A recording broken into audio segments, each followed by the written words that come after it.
Hello everyone and welcome to the Mixed Economy channel. This is the channel for you to learn about any economic subjects you might be curious about. I wasn't going to do a video about the Australian election, but then one thing changed my mind, and that's that everyone is thinking and talking about one particular issue. And of course, that issue is housing. So in this video, we're going to look at how other countries around the world address the issue of housing access. Why is there a housing crisis in Australia? And comparing the two policies of the Australian Labor and Liberal parties. Are they up to the task of addressing Australians' concerns regarding housing access? So let's get into it. Housing policies around the world. I've got three examples of countries that have or have had in the past extensive policies to address housing access. Singapore, Austria and the United Kingdom. Now what stands out about these three examples of policies to address housing access is that they're all designed very differently, but they're all effective in their own way.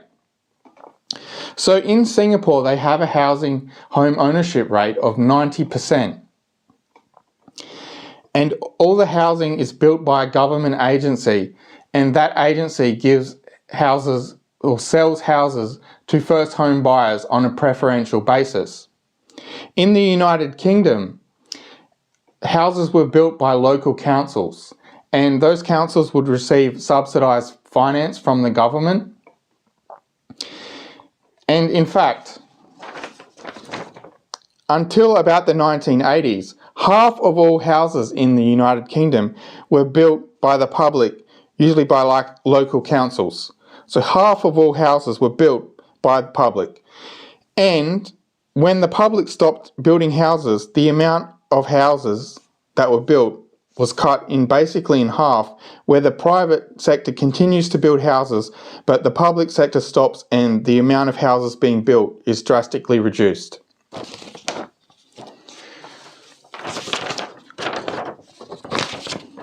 In Austria, local councils also get subsidised finance, and old people like to hold the bonds that are created by this scheme because when you're an old person, you don't like to have your money in the stock market because it's very volatile. So the government has found a way to meet the needs of local areas, elderly people who want to have an investment that's safe and secure, and people that need to have low rent, affordable rental housing. So the schemes for housing access run by all these different countries are very different, but they're all very successful. In the UK, the housing is built by local councils. In Singapore, housing is built by a government agency. But they both have laudable results, really. Singapore, highest home ownership rate in the world. UK public housing that builds half of all the total housing stock, and many of the houses built by the public during this period are still in great condition and are still used today. So public housing access policies can work very effectively, and I wouldn't say for a moment that Australia should copy any one of these three countries, because we're not Austria, we're not Singapore. The point is that all of these schemes can be effective, and it shows that public housing policies can work well. But of course, you can design the policy in different ways. So why is there a housing crisis in Australia? Well, what if I told you that there is no housing crisis in Australia? And that's true in one way, because the amount of houses that Australia has available per person is higher than it's ever been. Today, the average dwelling has 2.5 people inside of it. Now that's a lower number than ever before. So we have more houses than ever before. Now if we have more houses than ever before, why do people feel they can't access home ownership or even an affordable rental? And the answer is that these things are all decided on a market. And what is a market? A market is a competition to see who can pay the most. And markets tend to benefit incumbents. So if you bought a house 20 years ago, you're going to be in a much better position than somebody who's starting out today. And in this housing market, everyone is competing together. So somebody that earns $50,000 is competing at an auction with somebody that earns $100,000 and somebody else that earns $150,000.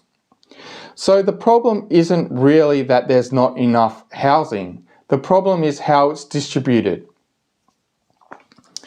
So let's have a look at the policies proposed by the Labor and Liberal parties. Are these policies up to the task? Now, both sides of politics have partly demand-side policies and partly supply-side policies.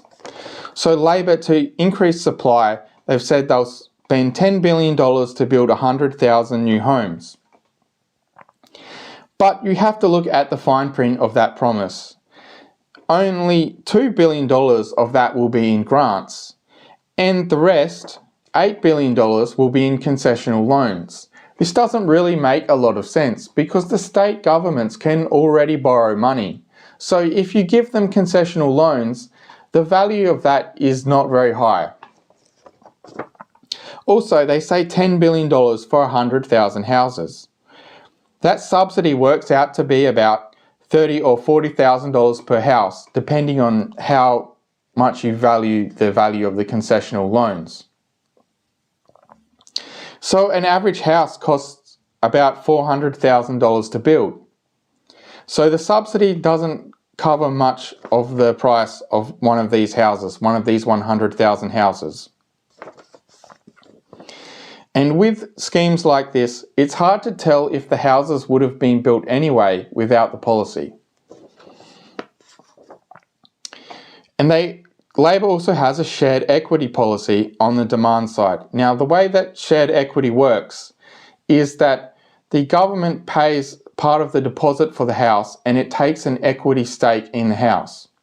So that means as a buyer, as a first home buyer, which is who this scheme will be accessible to, you don't have to put up the full deposit. The government puts up part of that. And presumably, when the house gets sold, the government gets an equity return on its investment. So what I like about this policy is that part of the tension we spoke about before, that there's not really an Australian housing crisis and the problem is who has access to the housing is really two things. It's an essential good that everyone needs as part of the basic necessities of life. Everyone needs to have a roof over their head. But it's also an investment that you make as a financial decision to have a lot more money in the future. And the tension between these two goals of what housing is a big part of why Australia has a housing crisis. Because some people are getting rich off housing and other people find they can't have access to it as a basic necessity. So what the shared equity policy would do is mean that people have more access to housing, but they have less upside on the investment. So it starts to balance those priorities out more. And it means that the government is not totally out of pocket because when the government invests in shared equity, they eventually get a return down the track.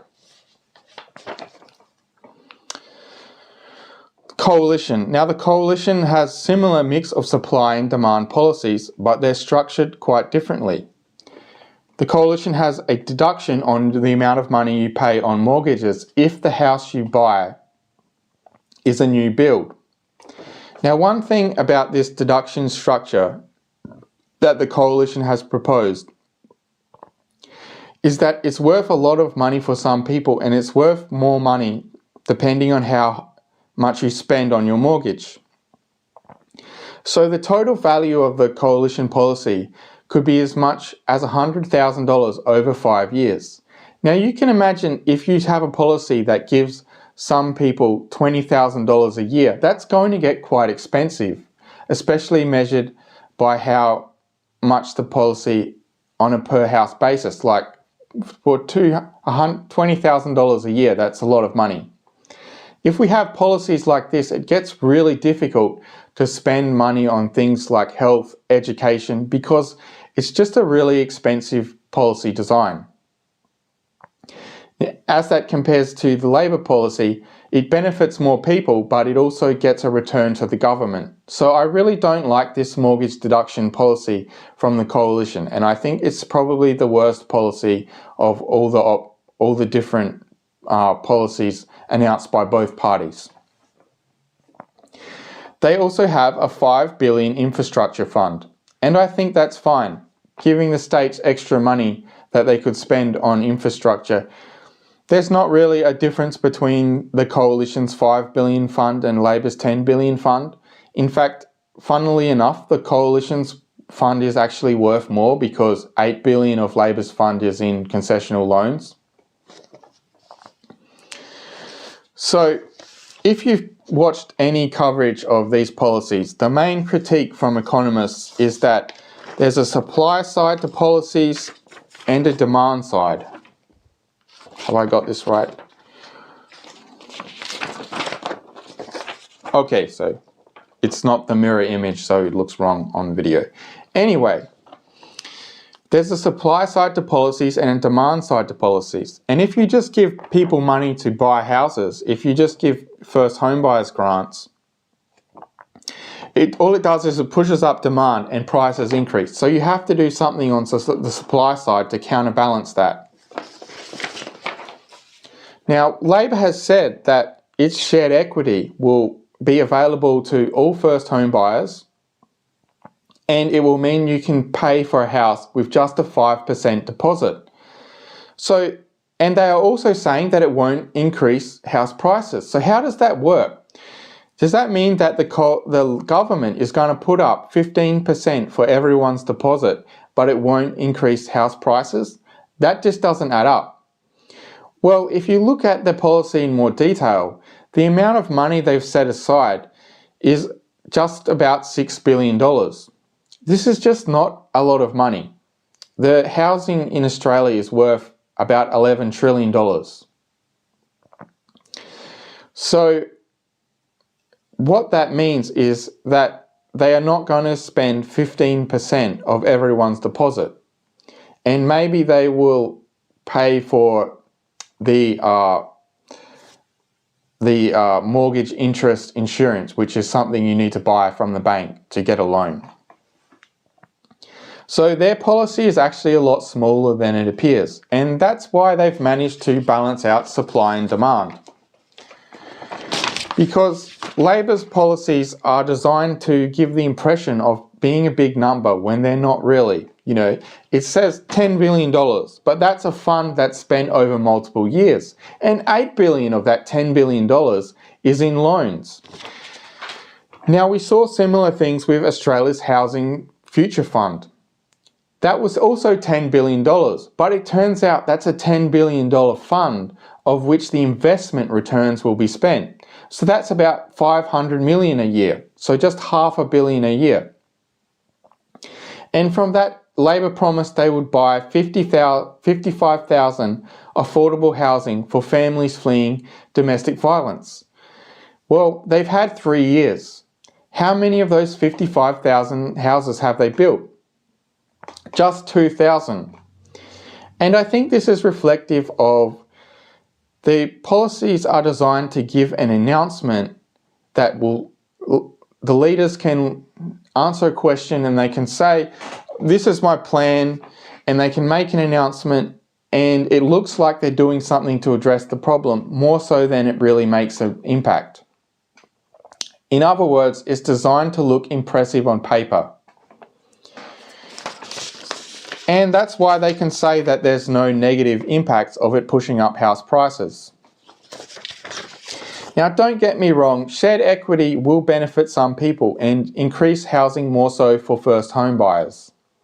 And that's probably a good thing. The coalition policy, on the other hand, I think benefits people who have a lot of money already to invest their money and earn more. So it does exacerbate inequality more than the Labor policy.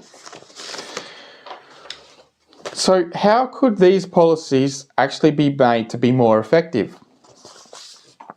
How could we have an increase to supply and demand to have more housing accessibility for first home buyers? The answer is that it depends on who's buying the houses. Now, if Labor expanded the size of its shared equity scheme, which I quite like the basic idea of, they would be pushing up demand a lot. So that would just increase prices. So how do you if you put money into the housing market, you need to take some money out to avoid increasing prices. What they could do is they're already treating first home buyers preferentially, but to take money out, they could put a tax on investment properties. So if we had a 5% stamp duty on investment properties for people that want to buy the second and third houses, this would be a way that you could make it much easier for people to own a home without increasing house prices. And in fact, if we look around the world, Singapore has one of the highest home ownership rates in the world, 90%, much higher than Australia's. And in Australia, there's a lot of anxiety that our rate of home ownership is going to fall. So what happens in Singapore is that first home buyers don't pay any stamp duty on their house. But to buy an investment property, you pay 20% stamp duty. And to buy another one, you pay 30%.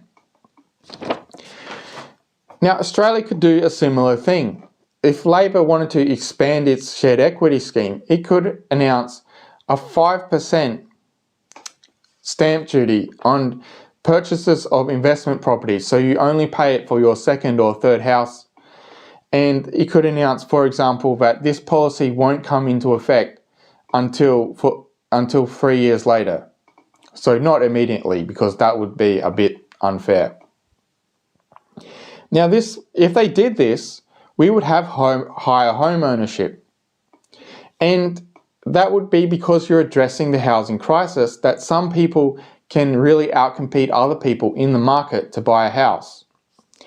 But of course, some people would be really upset by this policy, because if you want to buy an investment property, then this policy doesn't benefit you.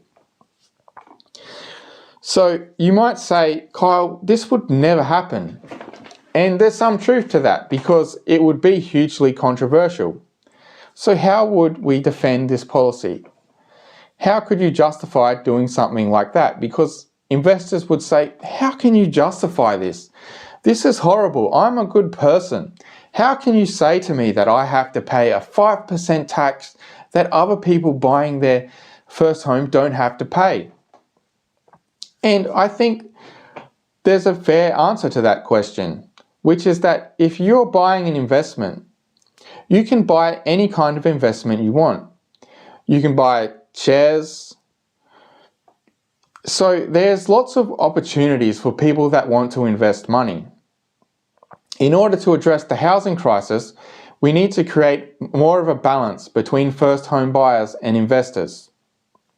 And this is also what cutting negative gearing would do. So I hope you've enjoyed my video, and I hope you have more understanding of how the housing crisis really works. And also that promoting more housing access is possible. These 3 countries around the world have all been able to promote housing access. But we need to understand what is the root of the crisis and make some choices, and you do have to have some priorities. And if Australia is going to help support first home buyers have more access to buying a house, or help renters, helping renters would cost money, and helping first home buyers would mean you would need to balance the market more in favour of first home buyers and less in favour of investors. Thank you.